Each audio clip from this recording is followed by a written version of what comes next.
Hello friends, नमस्ते विद्यार्थी मित्रांनो. आपण त्रिकोणाची माहिती घेत आहोत. त्रिकोणामधील वेगवेगळ्या घटकांची आपण माहिती घेत आहोत. आता आज आपण त्रिकोणातील एक संपात हा घटक पाहणार आहोत. यामध्ये पहिला घटक आहे तो शिरोलंब. शिरोलंब म्हणजे काय? शिरोलंबचा अर्थ काय होतो? शिरोलंब याचा अर्थ होतो त्रिकोणाच्या शिरोबिंदूतून समोरील बाजूवर टाकलेला लंब याला शिरोलंब असं म्हणतात. याची व्याख्या लिहून घ्या. शिरोलंब शिरोबिंदूतून समोरील बाजूवर टाकलेला लंब. शिरोबिंदूतून शिरोबिंदूच्या जी समोर बाजू आहे या समोरील बाजूवर टाकलेला लंब याला शिरोलंब असं म्हणतात. हा लंब प्रत्येक त्रिकोणामध्ये वेगवेगळ्या ठिकाणी येतो.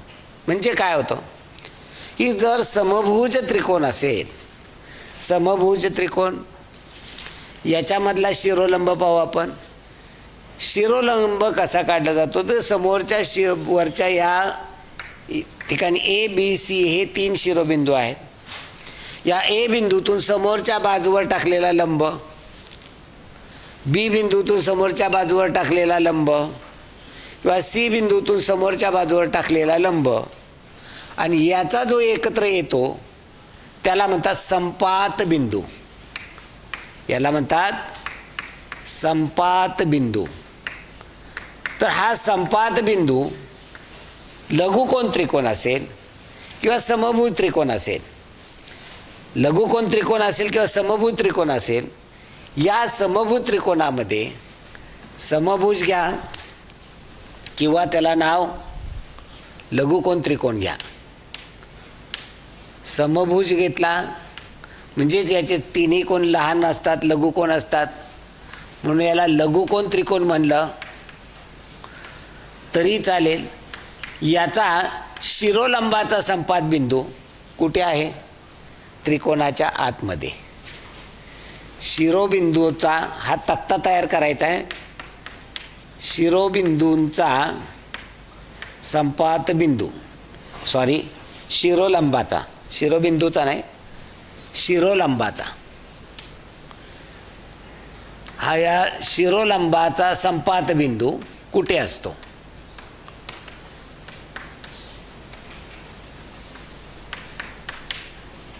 तर समभुज त्रिकोण असेल तर याच्या त्रिकोणाच्या अंतर्भागामध्ये, अंतर्भागात. आता काटकोन त्रिकोण घेऊया. काटकोन त्रिकोण याचा कुठे येतो आपण पाहूया. काटकोन त्रिकोणाचा संपात बिंदू कुठे येतो? काटकोन त्रिकोण काढू आपण. काटकोन त्रिकोण आणि पाहूया शिरोलंब की मी या ठिकाणी काटकोन त्रिकोण काढतोय आणि प्रत्येक शिरोबिंदूतून समोरच्या बाजूवरती लंब टाकायचा. याला म्हणतात शिरोलंब. पहा या ठिकाणी हा एक्स वाय झेड हा काटकोन त्रिकोण आहे. हा 90 डिग्रीचा आहे. मी एक्स या बिंदूमधून, या शिरोबिंदूतून समोरच्या बाजू लंब टाकला तर तो वाय ठिकाणी या ठिकाणी येणार आहे असा. ओके, मी बाजू वाढवली. जर मी वाय ही बाजू पुढे वाढवली आणि या एक्स या शिरोबिंदूतून लंब टाकला तर तो वाय ठिकाणावरनं जाणार आहे खाली. आता झेड या शिरोबिंदूतून लंब टाकला तरी तो या ठिकाणी 90 अंशाचा कोन करणार आहे. म्हणजे या ठिकाणी तो असा पुढे जाईल. आणि समोरच्या बाजूतून म्हणजे या बाजूवर या शिरोबिंदूतून लंब टाकला तर तो या ठिकाणी एकत्र येणार आहे. म्हणजेच काटकोन त्रिकोणाचे शिरोलंबाचा संपात बिंदू कुठे आहे? काटकोन त्रिकोणाचा शिरोलंबाचा संपात बिंदू कुठं आला? काटकोन करणाऱ्या कोणाच्या, काटकोन करणाऱ्या कोनाच्या शिरोबिंदूवर, ज्या ठिकाणी काटकोन होतो या काटकोन करणाऱ्या कोनाच्या शिरोबिंदूवर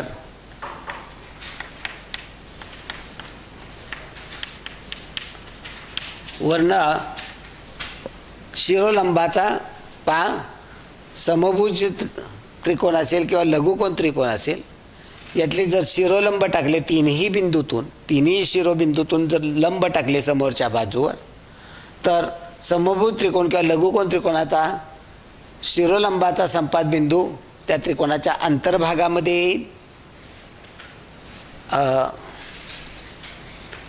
तर काटकोन त्रिकोण काढला, त्याच्या तिन्ही शिरोबिंदूतून समोरच्या बाजूवर लंब टाकले, तर हे लंब काटकोन करणाऱ्या कोणाच्या शिरोबिंदूवर येतो.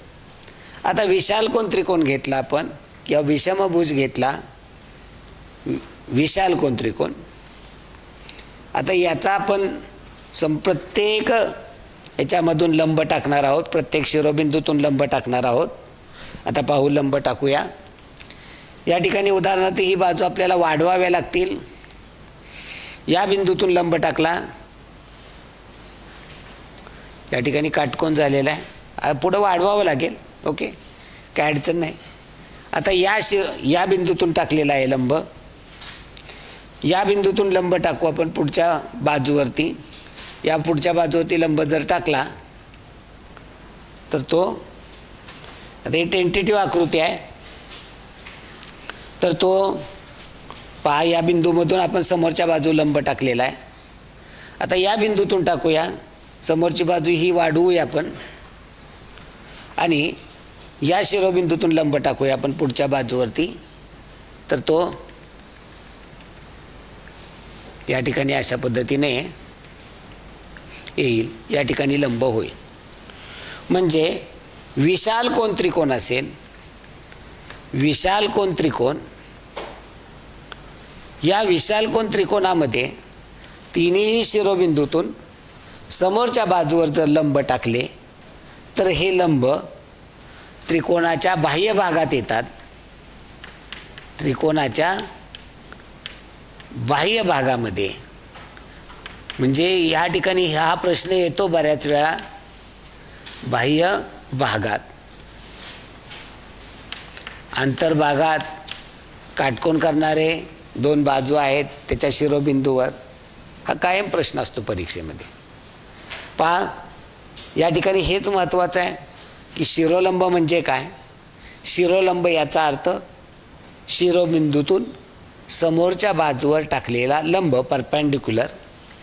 ओके, समभुज त्रिकोण असेल किंवा लघुकोन त्रिकोण असेल, तर लघुकोन त्रिकोणामध्ये तिन्ही शिरोबिंदूतून जर लंब टाकले तर हे लंब त्रिकोणाच्या अंतर्भागामध्ये त्याचा संपाद बिंदू असतो.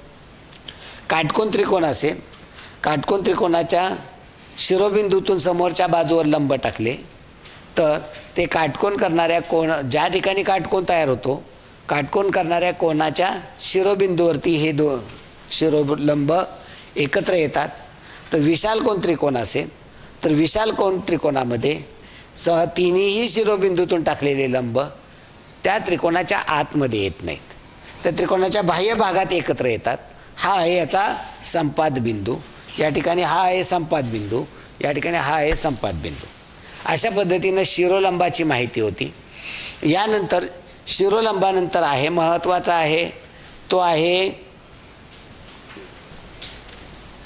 लंब दुभाजक. दुभाजक या शब्दामध्ये त्याचा अर्थ लपलेला आहे की दुभाजक म्हणजे काय असतं, तर दोन भागामध्ये डिवाइड करतो, त्याला दुभाजक असं म्हणतात.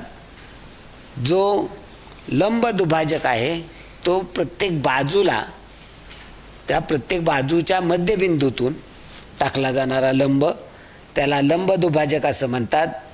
पहा लंब दुभाजक, आता याची माहिती आपण घेऊया.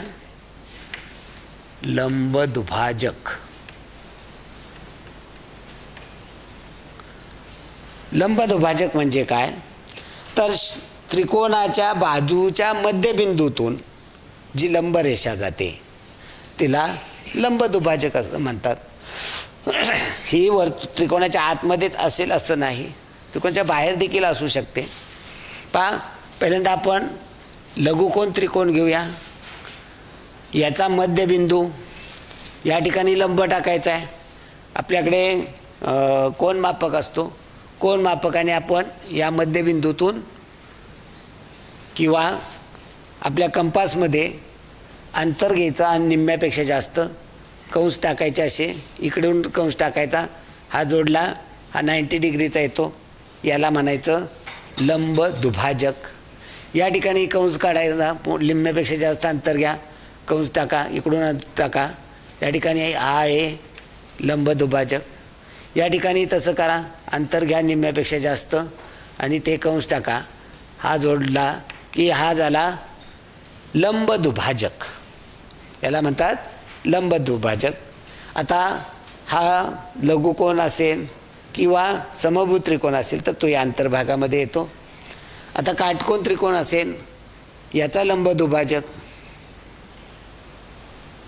सेंटर आहे, सेंटरवरनं लंब टाका, जे आपल्याला तो सांगितला. आता इथं पद्धत सांगितली. आता हे प्रत्येक ठिकाणी आपल्याला प्रत्येक ठिकाणी करता येणं शक्य नाही. ओके, या ठिकाणी लंब दुभाजक काढलेला आहे आपण.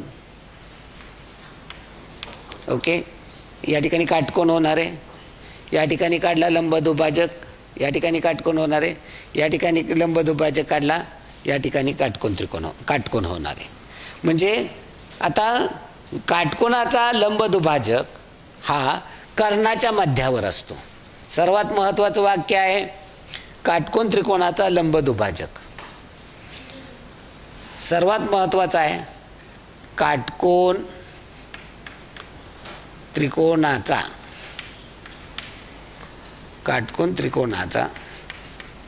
लंब दुभाजकाचा संपात बिंदू, लंब दुभाजकांचा संपात बिंदू,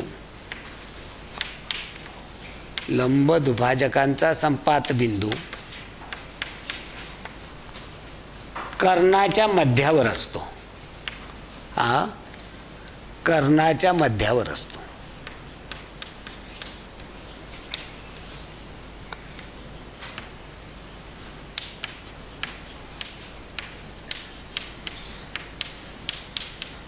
कर्णाच्या काटकोन त्रिकोणाचा लंब दुभाजकाचा संपात बिंदू हा कर्णाचा मध्यबिंदू असतो किंवा कर्णाच्या मध्यावरती असतो, की जो या ठिकाणी आपण पाहिला. आता विशाल कोन त्रिकोण असेल, विशाल कोन काढला आपण. आता याचा मध्यघात सांगितलेला आहे. इथं मध्यबिंदू, मध्यातनं लंब टाकायचा आहे, इथं मध्य त्यातनं लंब टाकायचा आहे. तो बाहेर पण येऊ शकतो, बाहेर पण येणार आहे. आणि याच्यामधनं आता हे काय असतं, याचा काय अर्थ होतो, लंब दुभाजकाचा संपात बिंदू, याचा काय उपयोग होतो. तर लंब दुभाजकाचा जो संपात बिंदू आहे, या लंब दुभाजकाच्या संपात बिंदूतून जर वर्तुळ काढलं तर ते वर्तुळ त्रिकोणाच्या तिन्ही शिरोबिंदूतून जातं. याला म्हणतात परिवर्तुळ. याला काय म्हणतात, परिवर्तुळ. परिवर्तुळ म्हणजे तीनही शिरोबिंदूतून जाणारे वर्तुळ. परिवर्तुळ म्हणजे त्रिकोणाच्या तिन्ही शिरोबिंदूतून जाणारे वर्तुळ. त्रिकोणाच्या तिन्ही शिरोबिंदूतून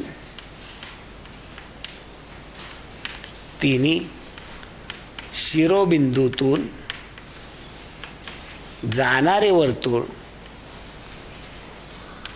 तिन्ही शिरोबिंदूतून जाणारे वर्तुळ याला परिवर्तुळ असं म्हणतात. आणि परिवर्तुळाचा जो केंद्रबिंदू असतो त्याला परिकेंद्र म्हणतात. परिवर्तुळाचा केंद्रबिंदू, परिवर्तुळाचा केंद्रबिंदू याला नाव आहे परिकेंद्र. आता हे परिकेंद्र म्हणजे लंब दुभाजकांचा संपात बिंदू हा परिकेंद्र असतो. लंब दुभाजकांचा संपात बिंदू, लंब दुभाजकांचा लंब दुभाजकांचा संपात बिंदू हा लंब दुभाजकांचा संपात बिंदू हा परिकेंद्र असतो किंवा परिवर्तुळाचा केंद्रबिंदू असतो, म्हणजे परिकेंद्र असतो. हे लक्षात ठेवायचं आहे, कायम परीक्षेला येतं. तर या ठिकाणी महत्त्वाचं पहा, आपण तिन्ही त्रिकोणाचा पाहिला परिकेंद्र कुठं येतो आहे, म्हणजे लंब दुभाजकाचा संपात बिंदू कुठं येतो आहे.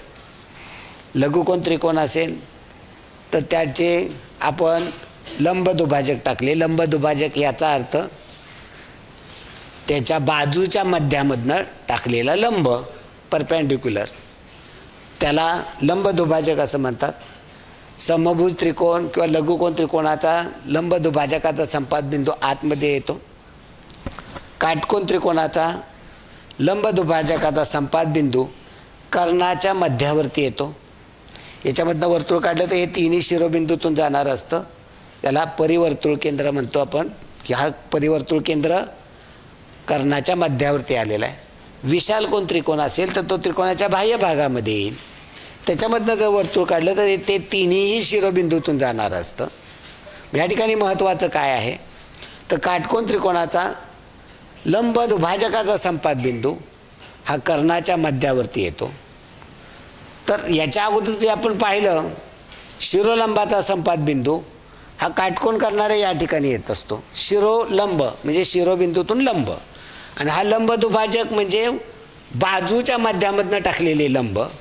लंब दुभाजकाचा संपात बिंदू हा परिवर्तुळ केंद्र असतो. परिवर्तुळ याचा अर्थ तिन्ही शिरोबिंदूतून जाणारं वर्तुळ, आणि याचं जे केंद्र आहे त्याला परिकेंद्र म्हणतात.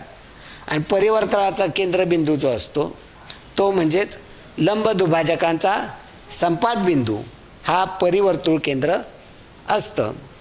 यानंतरचं आहे आंतरवर्तुळ. आंतरवर्तुळासाठी आपल्याला लागतात कोन दुभाजक. आंतरवर्तुळासाठी आपल्याला काढावं लागतात कोन दुभाजक. ही प्रत्येक त्रिकोणाचे कोन दुभाजक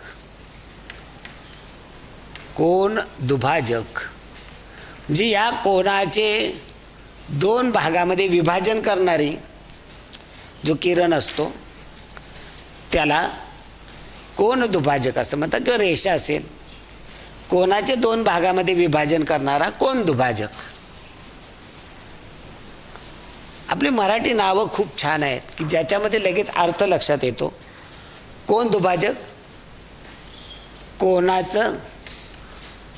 कोणाचे दोन भागात विभाजन, दोन भागात विभाजन.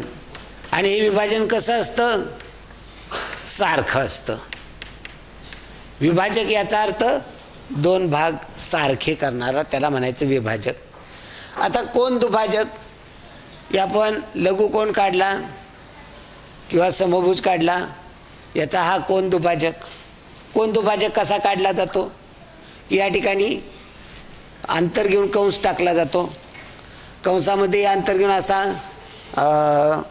कंस टाकला जातो, इकडे कंस टाकला जातो, तो जोडला की हा कोन दुभाजक झाला. आता इथनं आपल्याला कोन दुभाजक काढायचं आहे, पहिल्यांदा कंसाचं माप घ्या, असं टाका. नंतर इथनं कंस टाका, इथून कंस टाका, हा जोडा, हा झाला कोन दुभाजक. इथूनही तसंच अंतर घ्या, कंस टाका, नंतर इथून कंस टाका, इथून कंस टाका आणि हा जोडा, हा झाला कोन दुभाजक. आणि कोन दुभाजक, तिन्ही कोन दुभाजक ज्या ठिकाणी एकत्र येतात त्याला कोन दुभाजकांचा संपात बिंदू असं म्हणतात. कोन दुभाजकाचा संपात बिंदू, कोन दुभाजकांचा. आता या ठिकाणी एक राहून गेलं पहा, परिवर्तुळाचं राहून गेलं. की परिवर्तुळाचं जर आपल्याला केंद्र काढायचं असेल तर तीनही बाजूंच्या मध्य काढून तिथनं शिरोलंब टाकायची गरज नसते. केवळ दोन बाजूच्या मध्यामधनं तुम्ही लंब टाकले, ते त्या ज्या ठिकाणी एकत्र येतात त्या ठिकाणी त्या परिवर्तुळाचा केंद्रबिंदू असतो. म्हणजे तीनही कोणाचं गरज नाही, केवळ दोन बाजू याचा जरी आपण लंब दुभाजक काढले आणि त्याचाच आपल्याला 2 बाजूचा लंबदुभाजकाचा संपात बिंदू मिळाला तरी त्याच्यावरनं परिवर्तुळ काढता येतं. तीनही गरज नाही, तीनही बाजूचा लंबदुभाजक काढण्याची गरज नाही. केवळ 2 बाजूचा लंबदुभाजक काढला, त्याचा संपात बिंदू पाहिला तरी तो परिवर्तुळ केंद्र असतो.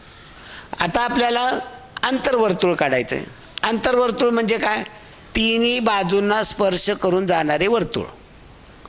आंतरवर्तुळ तीनही बाजूंना स्पर्श करून जाणारा वर्तुळ हा कोन दुभाजकांचा संपात बिंदू, कोन दुभाजकांचा संपात बिंदू हा कायम आतमध्येच असतो. लघुकोन असून द्या, काटकोन असून द्या, विशाल कोन असून द्या, कारण त्याचे कोन दुभाजक आहेत. हा कधी बाहेर जात नाही, हा कायम आतमध्येच असतो. आणि कोन दुभाजकाचा संपात बिंदू हा अंतर्वर्तुळ केंद्र असतं. अंतर्वर्तुळ केंद्र, कोन दुभाजकांचा संपात बिंदू अंतर्वर्तुळ केंद्र. अंतर्वर्तुळ म्हणजे काय? तर त्या त्रिकोणाच्या तिन्ही बाजूंना स्पर्श करून जाणारं जे वर्तुळ असतं त्याला अंतर्वर्तुळ असं म्हणतात. आणि हे अंतर्वर्तुळचा केंद्रबिंदू हा कोन दुभाजकांचा संपात बिंदू असतो. तिन्ही कोणामधनं तुम्ही दुभाजक काढा, ज्या ठिकाणी तिन्ही कोन दुभाजकाचा एकत्र येतात त्याला अंतर्वर्तुळ केंद्र म्हणतात. कोन दुभाजकाचा संपात बिंदू म्हणजेच अंतर्वर्तुळ केंद्र असतं. या अंतर्वर्तुळ केंद्रामधनं जर वर्तुळ काढलं तर ते तीनही बाजूंना स्पर्श करून जातं. त्यामुळं तो एक महत्त्वाचा होता भाग. आता दुसरा आहे तो म्हणजे मध्यगा. मध्यगा म्हणजे काय? तर त्रिकोणाचा शिरोबिंदू आणि समोरील बाजू. मध्यगा म्हणजे त्रिकोणाचा शिरोबिंदू आणि समोरील बाजूचा मध्यबिंदू यांना जोडणाऱ्या रेषाखंड. शिरोबिंदू, त्रिकोणाचा शिरोबिंदू, त्रिकोणाचा शिरोबिंदू व समोरील बाजूचा मध्यबिंदू, समोरील बाजूचा मध्यबिंदू, समोरील बाजूचा मध्यबिंदू यांना जोडणारी रेषा, यांना जोडणारा रेषाखंड, यांना जोडणारा रेषाखंड याला मध्यगा असं म्हणतात. पहा, ही लघुकोन त्रिकोण असून द्या, विशाल कोन त्रिकोण असून द्या किंवा कुठलाही त्रिकोण असून द्या, या सर्वांच्या मध्यकांचा संपात बिंदू हा त्रिकोणाच्या आतमध्येच येणार आहे. ओके, तर हा मध्यकाचा काय आहे? त्रिकोण घेतला, लघुकोन त्रिकोण घेतला तर याचा मध्यबिंदू आहे, समोरचा ही जोडा, ही समोरचा मध्यबिंदू आहे जोडा, ही मध्यबिंदू आहे जोडा. हा झाला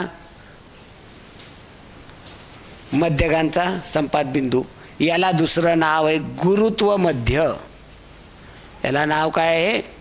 गुरुत्व मध्य. काटकोन त्रिकोण घेतला, काटकोन त्रिकोण घेतला तर या ठिकाणी देखील समोरच्या बाजूचा हे मध्य जोडा, या बाजू मध्य जोडा, या ठिकाणी मध्य जोडा. इथनं वर्तुळ काढलं तर ते तिन्ही बाजूंना स्पर्श करून जाणार असतं. विशाल कोन त्रिकोण घेतला, विशाल कोन त्रिकोण घेतला तर त्या ठिकाणी देखील मध्य जोडा, मध्य जोडा, मध्य जोडा. या ठिकाणी वर्तुळ काढलं, तिन्ही बाजूंना स्पर्श करून जाणार असतं. म्हणजेच मध्यकांचा संपात बिंदू, या ठिकाणी कोन दुभाजकाचा संपात बिंदू हा अंतर्वर्तुळ केंद्र असतं. आपल्याला गुरुत्व मध्याचं चाललं आहे, पहा थोडंसं अनावधानाने घडून गेलं, बरं का. कोन दुभाजकाचा संपात बिंदू असतो तो अंतर्वर्तुळाचं केंद्र असतं की या कोन दुभाजकाच्या संपात बिंदूतून तुम्ही जर वर्तुळ काढलं तर ते तिन्ही बाजूंना स्पर्श करून जाणार असतं. आणि मध्यगा जी असते ते या ठिकाणी समभुज लघुकोन त्रिकोण घेतला, समोरचे मध्य आहेत, या मध्यांना जोडलं, ही मध्यगा झाला. मध्यगांचा संपात बिंदू याला गुरुत्व मध्य म्हणतात. काटकोन त्रिकोण घेतलं, काटकोन त्रिकोणामध्ये देखील समोरचा मध्य काढला, जोडला. इथं काही काटकोन वगैरे काय संबंध नाही, फक्त समोरच्या बाजूचा मध्य जोडायचा, याला गुरुत्व मध्य. विशालकोन त्रिकोण घेतला, विशालकोन त्रिकोणामध्ये देखील फक्त मध्य जोडायचे आहेत, फक्त मध्य जोडायचे आहेत. हे गुरुत्व मध्य, हा गुरुत्व मध्य काय करतो, या मध्यगेचे 2:1 या प्रमाणात विभाजन करतो. पहा, त्रिकोणाचा गुरुत्व मध्य म्हणजेच मध्यगांचा संपात बिंदू. गुरुत्व मध्य म्हणजे मध्यगांचा संपात बिंदू, मध्यगांचा संपात बिंदू, याला दुसरं नाव काय आहे, गुरुत्व मध्य. हा गुरुत्व मध्य काय करतो, मध्यगेचे 2:1 या प्रमाणात विभाजन करतो. मध्यगेचे 2:1 या प्रमाणात विभाजन करतो. या ठिकाणी आता आकृतीमध्ये आपण बघू दोन भाग कुठला असेल. मध्यगेचे 2:1 या प्रमाणात विभाजन, विभाजन म्हणजे भाग. पहा, आता या ठिकाणी समभुज त्रिकोण आहे. या समभुज त्रिकोणाची मध्यगा 3 सेंटीमीटर लांबीची असेल, तर यामधला हा छोटा भाग आहे, हा 1 सेंटीमीटर असेल, तर हा मोठा म्हणजे शिरोबिंदूपासून मध्यगेपर्यंतचा भाग आहे तो 2 भाग आहे, 2 सेंटीमीटर येईल. तर मध्यबिंदूपासून म्हणजे समोरच्या बाजूच्या मध्यबिंदूपासून गुरुत्व मध्यपर्यंतचा भाग आहे तो 1 भाग येईल. म्हणजे जर या ठिकाणी हा x असेल तर हा 2x असणार आहे. लक्षात आलं की या ठिकाणी हा x असेल तर हा 2x असणार आहे. म्हणजे मध्यगांचा संपात बिंदू मध्यगेचे 2:1 या प्रमाणामध्ये विभाजन करतो. आता या ठिकाणी आपण या पाठामध्ये आत्तापर्यंत काय काय शिकलो, तर पहिल्यांदा शिकलो शिरोलंब. शिरोलंब याचा अर्थ प्रत्येक शिरोबिंदूतून समोरच्या बाजूवर टाकलेला लंब, त्याला शिरोलंब म्हणतात. आता हे शिरोलंब लघुकोन त्रिकोणामध्ये त्रिकोणाच्या अंतर्भागात असतात. काटकोन त्रिकोणामध्ये काटकोन करणारे ज्या ठिकाणी बाजू आहेत किंवा ज्या ठिकाणी काटकोन तयार झाला त्या ठिकाणी हे दोन्ही शिरोलंबाचा संपात बिंदू असतो. तर विशालकोन त्रिकोणामध्ये हा संपात बिंदू त्रिकोणाच्या बाहेर असतो. नंतर आपण पाहिलं लंब दुभाजक. लंब दुभाजकचा अर्थ काय, बाजूच्या मध्यावरनं टाकलेले लंब, बाजूच्या मध्यावरती तिथं काटकोन त्रिकोण होतो त्याला म्हणायचं लंब. मग प्रत्येक लघुकोन त्रिकोणामध्ये असेल, काटकोन त्रिकोण असेल किंवा विशालकोन असेल, त्याच्या मध्यबिंदूमधून त्या ठिकाणी लंब टाकायचे आहेत आणि लंब ज्या ठिकाणी एकत्र येतात त्याला लंब दुभाजकाचा संपात बिंदू म्हणतात. आणि लंब दुभाजकाचा संपात बिंदू ज्या ठिकाणी एकत्र येतो त्या ठिकाणाला आपल्याला परिवर्तुळ केंद्र असं म्हणतात.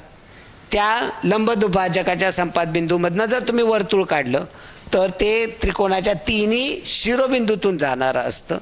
म्हणूनच लंब दुभाजकाच्या संपात बिंदूला परिवर्तुळ केंद्र असं म्हणतात. नंतर पाहिलं आपण कोन दुभाजक. कोन दुभाजकचा अर्थ प्रत्येक कोणाचे 2 भागामध्ये विभाजन करणारा, दोन्हीही कोन सारखे होतात त्याला कोन दुभाजक म्हणतात. कोन दुभाजक कसा काढायचा हे पण आपण पाहिलं. कोन दुभाजकाचा ज्या ठिकाणी एकत्र येतो त्या कोन दुभाजकाला ज्या ठिकाणी एकत्र येतात त्याला अंतर्वर्तुळ केंद्र असं म्हणतात. या अंतर्वर्तुळ केंद्रातून जर तुम्ही वर्तुळ काढलं तर हे अंतर्वर्तुळाचं केंद्रबिंदूतून वर्तुळ काढलेलं हे वर्तुळ तिन्ही बाजूंना स्पर्श करून जातं. या तिन्ही बाजूंना स्पर्श करून जाणाऱ्या वर्तुळाचा जे आहे त्याला अंतर्वर्तुळ म्हणतात आणि त्याचा केंद्रबिंदू म्हणजे कोन दुभाजकांचा संपात बिंदू असतो. मी हे लक्षात ठेवायचे, कोन दुभाजकाचा संपात बिंदू म्हणजे अंतर्वर्तुळ केंद्र आणि लंब दुभाजकाचा संपात बिंदू म्हणजे परिवर्तुळ केंद्र. नंतर आहे मध्यगा.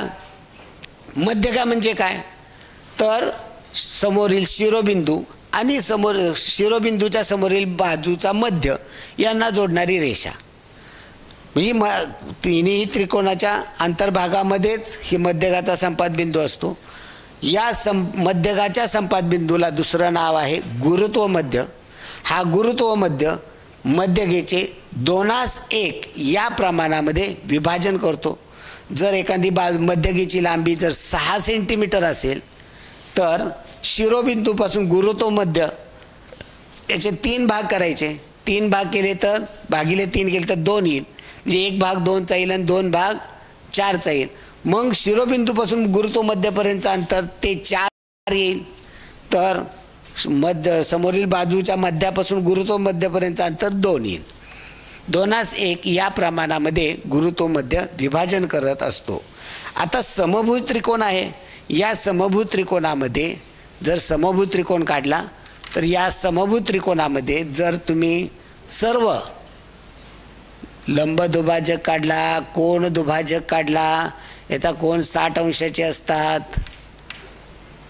आता याचा कोण दुभाजक काढला 30-30चाच येणार आहे. समोरून लंब टाकले म्हणजे कोण दुभाजक काढला, लंब दुभाजक काढला, सर्व एकच. गुरुत्व मध्य काढला म्हणजे जर समभुज त्रिकोण असेल त्याचे तिन्ही बाजू सारखे आहेत, तिन्ही कोण सारखे आहेत, याला समभुज त्रिकोण असं म्हणतात. याचे शिरोलंब काढले तेच येणार आहेत. याचे कोण दुभाजकाचं काढलं तेच येणार आहे. मध्यबिंदूतून लंब टाकले ते तोच येणार आहे. आणि मध्यगांचा संपात बिंदू केला तरी एकच येणार आहे. म्हणजे समभुज त्रिकोणामध्ये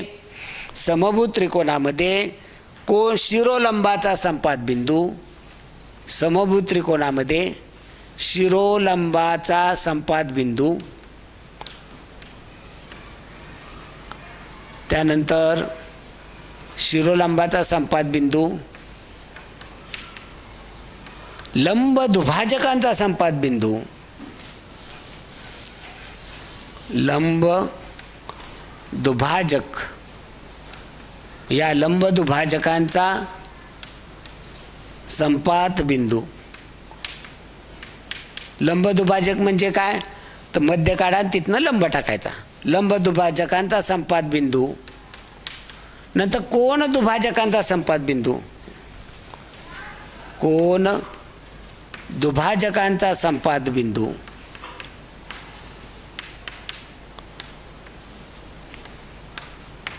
आणि चौथा आहे मध्यगांचा संपात बिंदू. मध्यगा म्हणजे काय, समोरचा शिरोलंब आणि समोरच्या बाजूचा मध्य जोडणारा त्याला म्हणायचं मध्यगा. मध्यगांचा संपात बिंदू,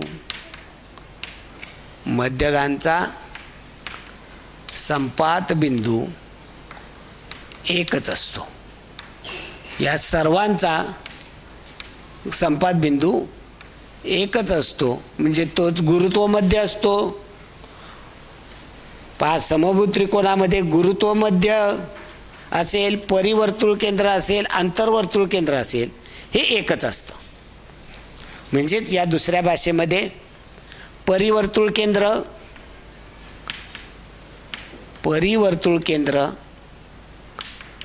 आंतरवर्तुळ केंद्र आणि गुरुत्व मध्य, आंतरवर्तुळ केंद्र आणि गुरुत्व मध्य एकच असतो. म्हणजेच या समभुज त्रिकोणामध्ये तुम्हाला परिवर्तुळ काढायचं असेल, परिवर्तुळ म्हणजे लंब दुभाजकाचा संपात बिंदू असतो तो. आंतरवर्तुळ केंद्र काढायचं असेल तर कोण दुभाजकांचा संपात बिंदू तो देखील तोच. आणि गुरुत्व मध्य म्हणजे मध्यगांचा संपात बिंदू.